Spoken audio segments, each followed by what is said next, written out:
Greetings! So today is Wednesday, August 12th, and this is what I've made over the past, it's been what, maybe 10 days, 10 or 12, maybe 14 days since my last video, but this is what I've made. It looks like a lot, but that's just because these are big. So I'll start with the smaller ones. So I did 2 more crown journals. And I don't think I have any more paper that's really fit for this. So these are probably going to be the last 2 crown journals. Or if you follow Treasure Book's Blizzard journals, I don't know how they got the name Blizzard journals, but they're called crown journals because, well, I'll show you. The first video I saw about them was called crown journals because you can do this. Now, granted, she had a whole lot more pages. Oops. Ah! Granted, she had a lot more pages in hers than I did in this one because I was just trying to use up some heavier craft paper that didn't really seem to be fit for any other uses. So, and just as how crazy I am, I'm not going to restart the video and start over just because that happened, because it's easy to put the stuff back in. That's the thing about crown journals. So, like I said, I had 2 pieces of heavier cardstock that were best suited to doing this with, so that's what I did. So I used scrapbook paper to do the covers on both of these. Both of them have 8 signatures, including the one that's on the cover, and each signature has 5 pieces of cardstock in it. So there are 40 sheets basically in this journal once I reassemble it and put it back together. So I didn't really have anything that matched this theme or all these colors in a single washi tape. So I decided to just put my island washi tape on this one. I think this is from BGM. BGM has a lot of really premium washi tapes. You can buy BGM stuff, jet pens, and I'd recommend jet pens. I don't know other washi tape stores, but jet pens has pretty good prices on these types of tapes, I think. And Amazon usually has them for much, much more. So I recommend get your BGM washi tapes from somewhere other than Amazon. Believe me. The tie for this one is just braided cord. I used the cord off of sweatpants, a sweatband drawstring, and then wrapped it with the insides of paracord. Braided it together, and then just made this. I have stopped doing that because I've noticed that, well, you can just use a regular paracord without braiding it, or the regular drawstring without braiding it, and it saves my fingers a lot of pain holding these things and trying to get them to tie. So, as per usual, I will fix this when the video is done and set this one to the side. So I'm not going to do that with this one, but basically the reason I call them crown journals is because they can fold all the way out. And if you have a lot of signatures, which I could show you with some of the other ones that I made, are much chunkier, but if you have a lot of signatures, it looks like a crown. So, I have no idea why anybody else would call them Blizzard journals, but that's what she had heard them called when, Treasure Books, that's what she had heard them called when she made that one. So this is the same thing.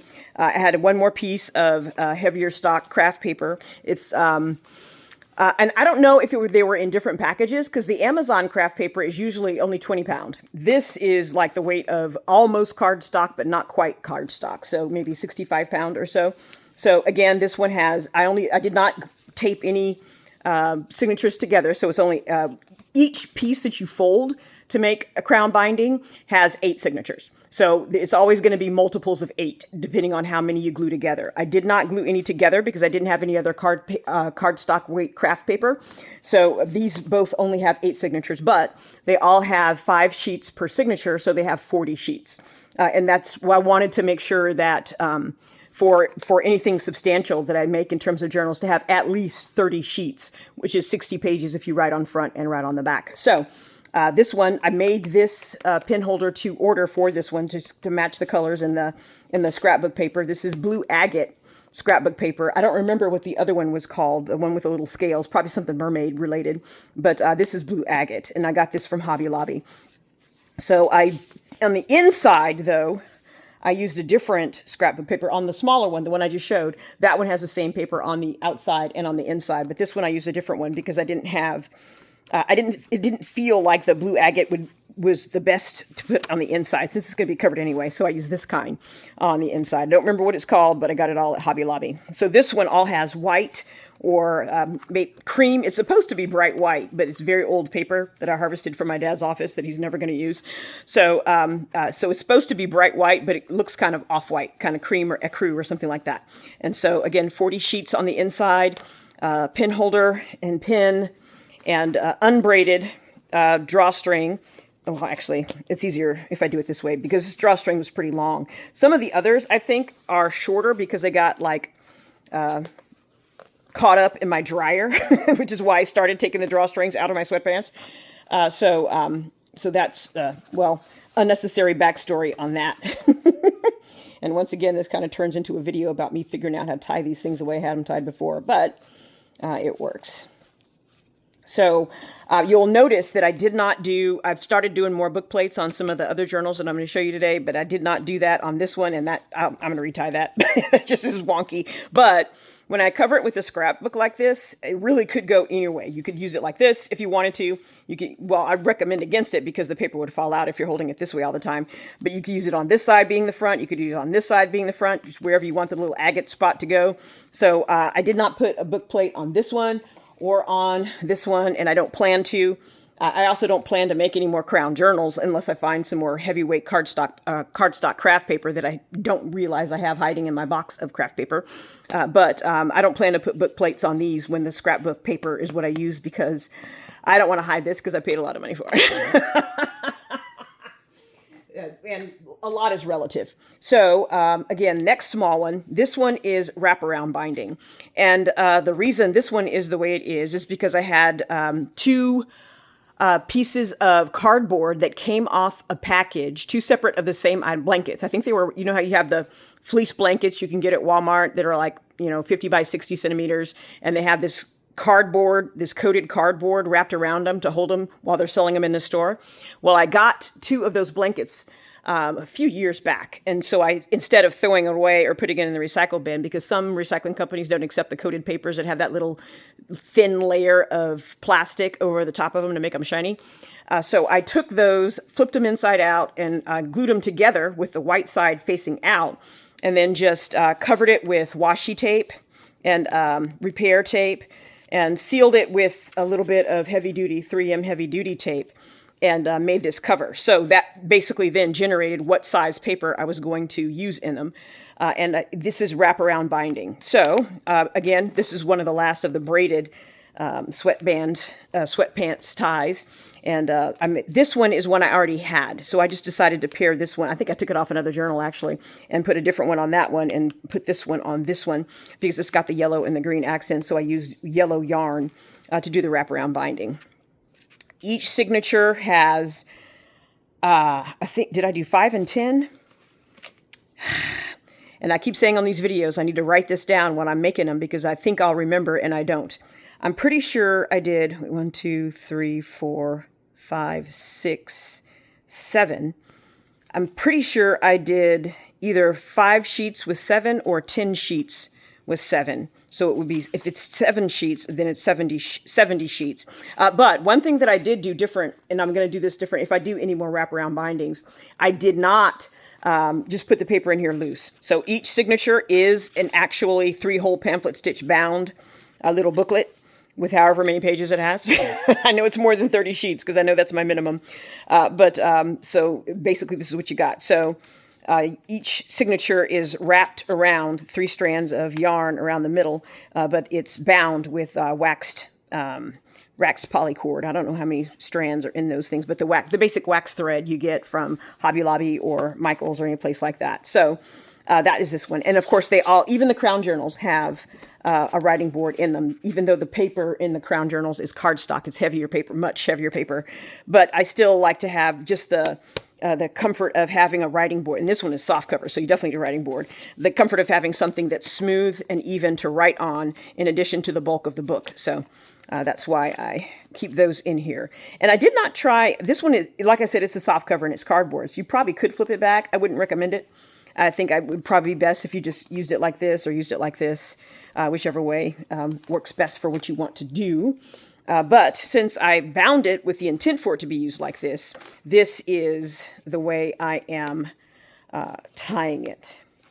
And, oh, I meant to show you on the inside cover, is just white. I did not put anything here besides just white paper. Or actually, I don't think I put anything. I think this is the actual surface of the little placards that I glued together. So I did not put anything there. Don't know why I did. I probably could go back and do something if I wanted to, but it's really, really hard to get tape to stick to itself and glue to stick to tape once you've already started sealing it. So that's probably why I didn't put anything back after I realized that this wouldn't stay down without help. So I put double stick tape underneath it, and I don't think I put any glue underneath it. I think I just put double stick tape under all the washi tape, and that was frustrating, so I decided not to do anything on the inside. So, and I won't. I'm not going to go back and change this one, I don't think. So that is this one. And there were no catastrophic wardrobe fails with that one, so I'll put it back in the box. And this one is another example of a piece of cardstock, not heavyweight, or cardstock or cardboard. I'm not sure which it was. I think it was one of the craft paper sheets that I got from the Meals on Wheels boxes that my parents get. So I think this is just heavy duty craft paper. I don't think I doubled it and glued more than one together. This is a drawstring from a hoodie or something. Oh, something is bleeding. It shouldn't be this. You know what? I probably picked it up with dirty hands and got ink all over it, which is because it's in a lot of different places. So that's probably, I might need to wash it or use a different one. I'll decide later. And this one is black paper, and it's also wraparound. And this looks pretty gnarly because when I was punching the holes to put the grommets in, I don't know what I was thinking. There's probably a lack of thought in this, but as you can see, 3 holes, 2 holes, 4 holes. There was no gray matter in that whatsoever. So that is what it is. I'm not going to try to change it because once the grommets are already in, there's really not much I can do aside from just tossing it. And it's worth more than just tossing it. So you still get utility even though you have weird binding on the inside. So again, I am now binding everything that I'm putting in a wraparound journal 3-hole pamphlet stitch. So you have each packet, each little booklet is 3-hole pamphlet stitch and then bound with wraparound binding. And in these, I only did 1 strand of yarn, which is why you don't have as much coverage on this. And I was trying to create a pattern with this, but it fell apart in execution and I gave up. So, so there is that. And this is white. This is all black paper. And this is a Geth pin, white Geth pin, 1 millimeter, because I found that the 6 millimeters, the roller ball pops out of them and they can't be used after that. And it pops out of them when there's a lot of ink in them, because this is the last 6 millimeter Geth, 0.6 millimeter Geth pin I tried to use. And this is the point at which the roller ball popped out. So now my creative mind is trying to figure out, well, can I get a hypodermic needle and suck all the ink out and put it in another pin, or is that going to mess up the gel suspension? So I'm working on it. That's why it's still over there, not in the trash. So that is this one. Again, 1, 2, 3, 4, 5 signatures. So that means I probably did 10 sheets per signature on this one, which means 20 by 5, 100. So this has 100 sheets in it that you could use. And I'll deal with this. Maybe I'll just dye the whole thing to keep it consistent since it's got stains on it. Or maybe I'll just leave it and call it character. So that is my default. If it just looks wonky, call it character.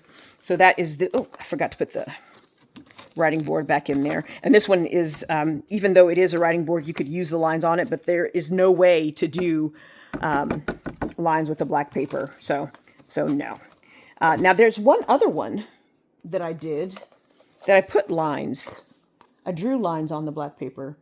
Where did I do with that one? Maybe I haven't put it together yet. So yeah, I'll put this back together in a second.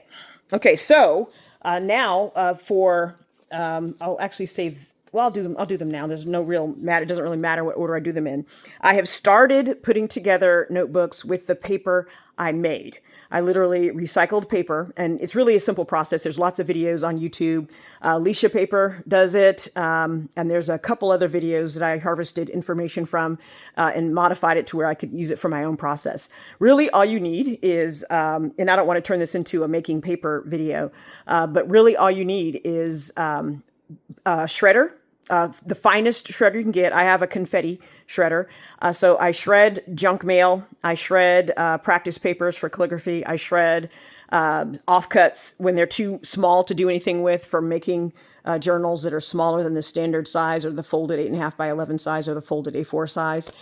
So all that paper I've shred, and I've got a lot of it stocked up. So I'm starting to put more in the recycle bin now, because I just really don't need that much shredded paper, because I don't make as much recycled paper now that I know really I need to do it in small batches, not in gigantic batches where I'm standing in front of a blender for days on end.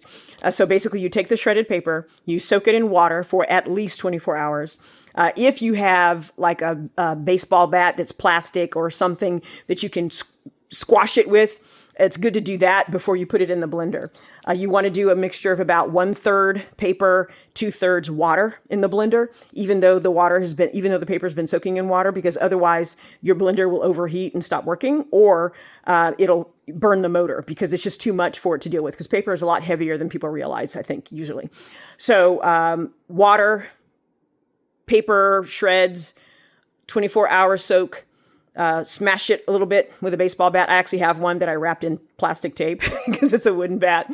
And after you do that, it turns into like paper pulp. So you have whichever size paper you're going to get, you need a frame for that. And I'll talk about that more after this. But you put it in a larger quantity of water that you can, that's big enough to accommodate a frame of the size paper you want. And to make the frame, a lot of people use a mold and decal. And a mold and decal is two separate pieces that you put together to make the paper. I do not use a mold and decal. I use a picture frame of the right size. I have 8.5 by 11 or 8 by 10, 5 by 7, 11 by 17. I have several different sizes of picture frames that I just took the picture guts out of, and found mesh, different screening levels of mesh, wire mesh on Amazon, and stapled or tacked or nailed the mesh to the screen. And for me, what I found is that when you draw the paper through or draw the frame through the water with the pulp in it, you don't really need a mold to make it the right size, because the picture frame determines which size it's going to be. Now, you have to be very careful. You don't use it on the side that will hold water. You use it on the side that's facing, that would be facing the glass, or where the glass would be. And that's the side you put the mesh on, because if you try to use the other side, you're not going to be able to get the mesh out to dry the paper. So after you draw it through the water, you have paper towels, or I use chamois, the fake chamois, not real leather chamois, but the fake chamois you can get on Amazon. And I use those to put underneath a piece of flat cotton, like 1-ply cotton. And it does need to be cotton, because the paper won't stick to the polyester. It won't stick to nylon. I have tried. So if you have like old bed sheets that you can tear up into sizes that you need for your paper, then you flip the frame over carefully onto the paper, and you take a sponge on the back to push the water out and push the paper into the cotton, and then you just hang it to dry. And when it dries, you peel it off the cotton, and you have a sheet of paper. So when it comes out is something like this. And I did a little bit more with the book plates on these. I think I sewed different combinations of stuff and made new pin holders for all of these. And I think I have 5 of these that I've already made. This is from all my 11 by 17 paper that I made a couple of years ago. I did not make, or maybe it was last summer. I think I made paper last summer. I usually do it during the summer so it dries faster, but it just depends. So this is all paper that I literally recycled using the process I just described. Now I have Christmas cacti in my bedroom, so they flower every Christmas. So I take the petals off of those and dry them, and sometimes you will see them pop up in the paper. And I know some of these have them in there, but I don't know which one. You can see some of the, like when the water would dry, and it would leave like marks for clove oil that I was using to change the smell, because when paper gets wet, it does not smell good. So, and since I'm recycling paper, I didn't want to put perfume in it because that would be too heavy. So I just use clove oil to prevent it from getting mosquitoes in it, and to prevent it from smelling bad. So you can kind of smell the clove oil. You can see a little bit of a petal on this one. So all of this is paper I made, which is a fun process. Now you'll notice that it's not sewn binding. There's this medical paper tape is what I use to bind this. And the reason is because since it is recycled paper, it is not the strongest type of paper. I would not call this, even though some of it is heavy, I would not call this any heavyweight paper because it will come apart very, very easily if you are too rough with it. So paper tape does really, really good with holding it together. And I have tried to bind it sometimes when I was learning the right mix of pulp with water and what size frames, what size holes in the frame gives me the best result and whatnot. I have some that came out very, very heavy, like it doesn't even bend heavy. And so I know some people have used that for watercoloring because I gave them to family members because family members can complain and it's not as hurtful. So this is all, again, paper I recycled. I don't remember how many sheets I did with this, but I'm not holding to the 30 sheets rule with these because I have a limited amount of it, basically. And I'll go through and show you. See, I think I can find some that's got more petals in it. So that is the first one. And I think, like I said, I have 5 of these. So this is the book thingy I did on this one. And really, I'm going with the pink in the background because of the duct tape that I use to decorate this. I have some decorative duct tapes that really, really look nice on to hide the binding that I did on the book. And they're bound to the cover with the same paper tape. And it has lasted. I mean, I've made some of these 5-6 years ago. Well, not 6 years ago. I don't remember when I started recycling paper, but I have books that I made with the paper tape that were at least 2 years old and that are still very sturdy and very strong. And it's not coming apart like it would with washi tape. So, well, yeah, I guess I can show you the insides of all of them just so you can see what the different types of paper, how it comes out. This one I don't think I have any flowers in, but you can see some other like bits and pieces of things that were ground up in the paper. And I mixed some cotton in here, but it was not, I don't think it gave me, I was trying to make the paper stronger, less likely to tear. It did not work that way. So I probably will not do as much of that or use less in the future. But most of this is literally junk mail. Junk mail that I shredded and pulped and turned back into paper. So there weren't any flowers in that one either. And I'm wondering if the flowers are in the smaller paper. Guys, I have 3 sizes of paper that I made. The big sizes are the only ones that I've made books from yet. I'm going to start binding the smaller papers probably after this video is done.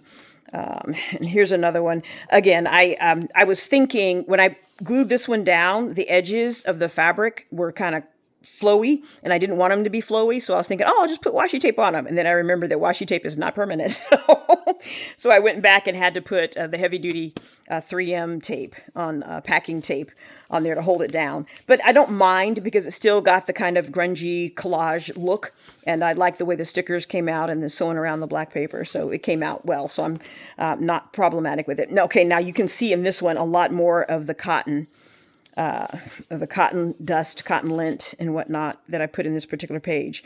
And it makes the paper almost like too soft and too much like fabric. So these papers, some of them that I've made in the past are good for writing on, but I don't think this batch that I did last summer, definitely not the batch with the most fabric in it, I'm not thrilled with how I think paper will react to them. Oh, here's one. It's got a flower. Should be on the other side. Nope. Or did I peel it off and it just left its color? Maybe. So there may be other flowers in this one. We'll see.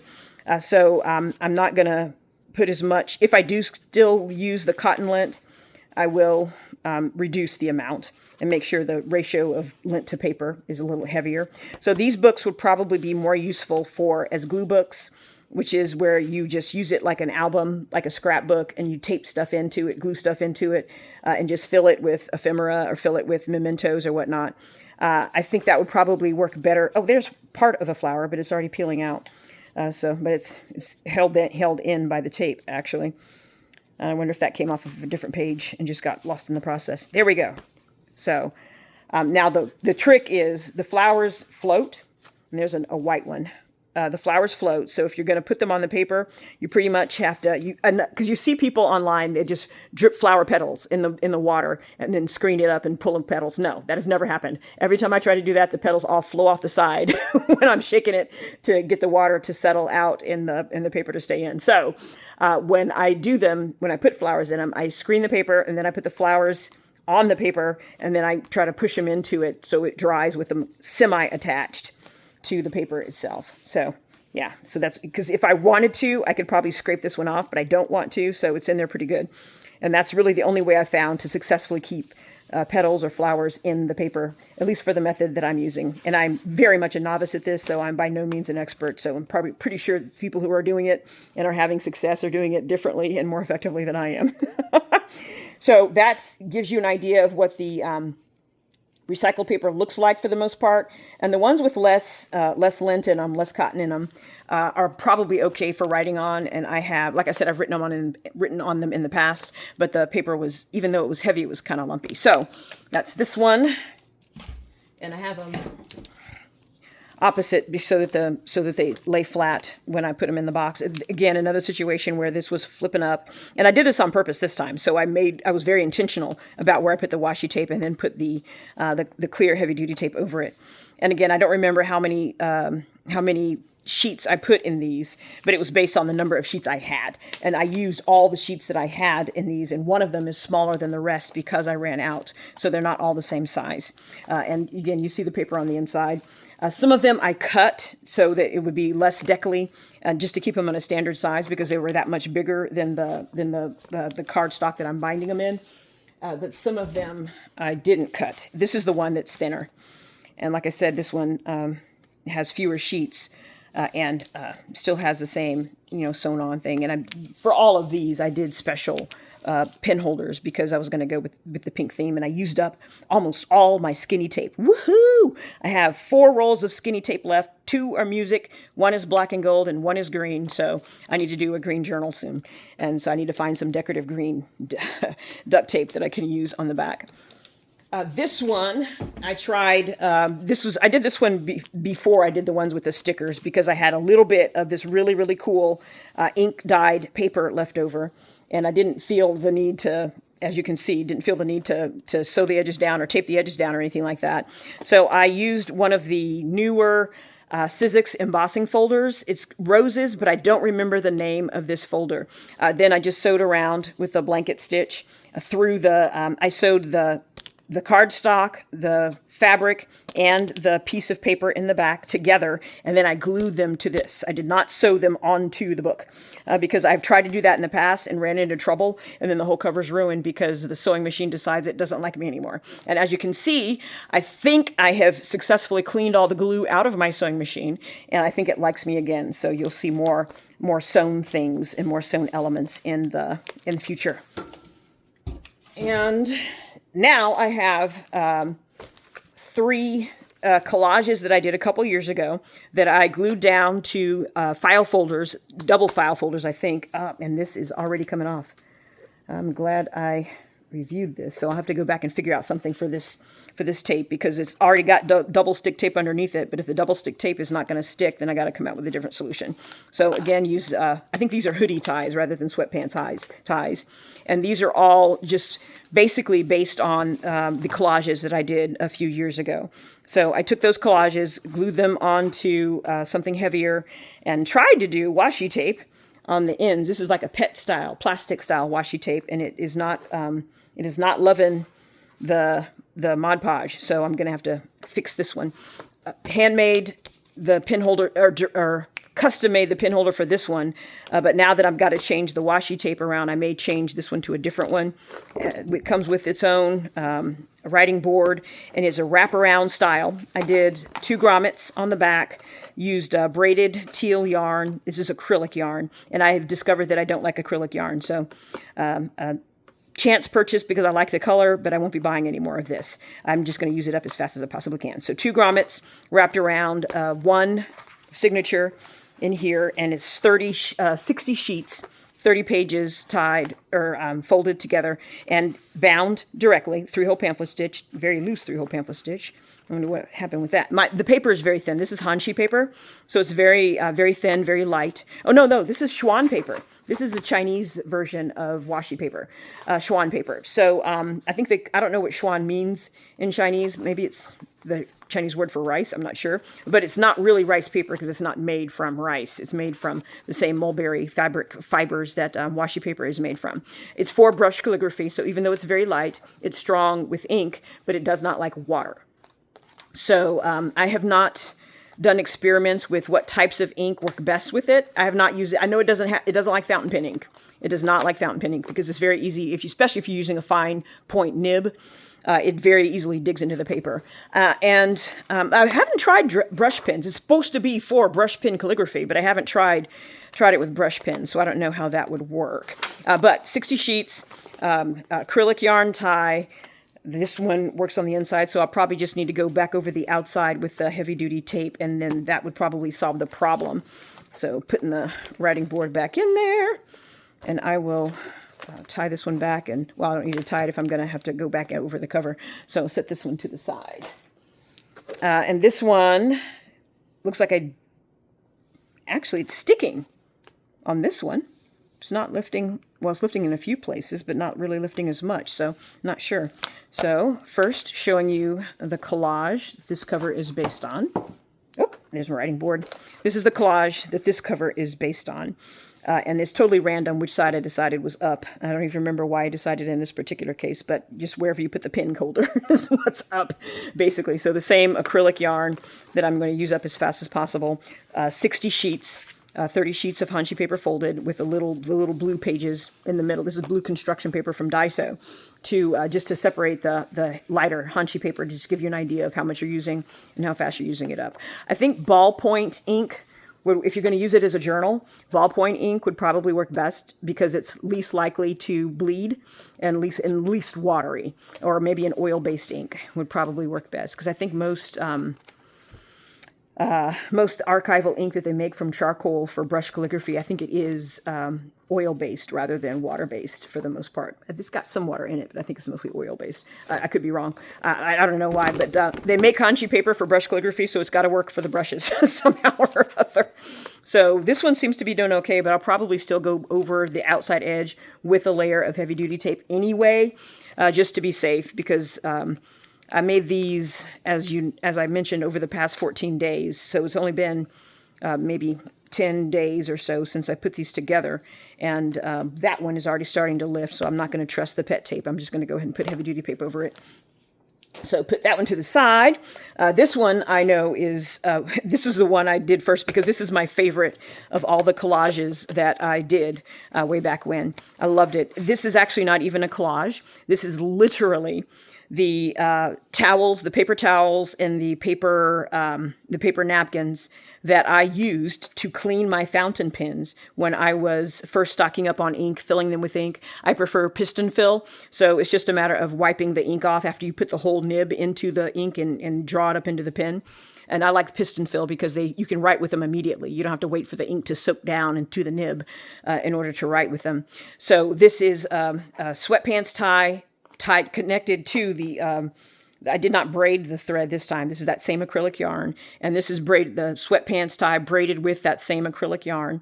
The collage itself is basically just me delayering the different napkins that I use. I even was using some dip pins for gold calligraphy. So you've got the gold Yumi ink in here as well. Sumi ink, I think is what, don't take my word for it. Look it up on Google if you're curious.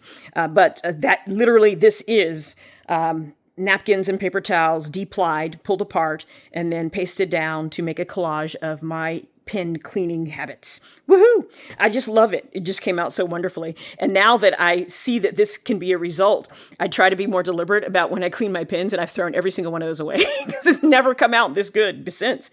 And it could be just because I've gotten better at not wasting as much ink when I'm cleaning things. So that's probably part of the reain. So this is the washi tape border. I actually sealed it with, did I go over it with Mod Podge after I put the tape down? I don't remember, but it's staying down. And this is the first one I made, so I know it's on there really, really good. I don't foresee any issues with this one coming apart. It's different, two different types of the same type, the same brand of washi tape are these two. This was a different washi tape from a different project, so that's what I used when I made the pin holder for this one.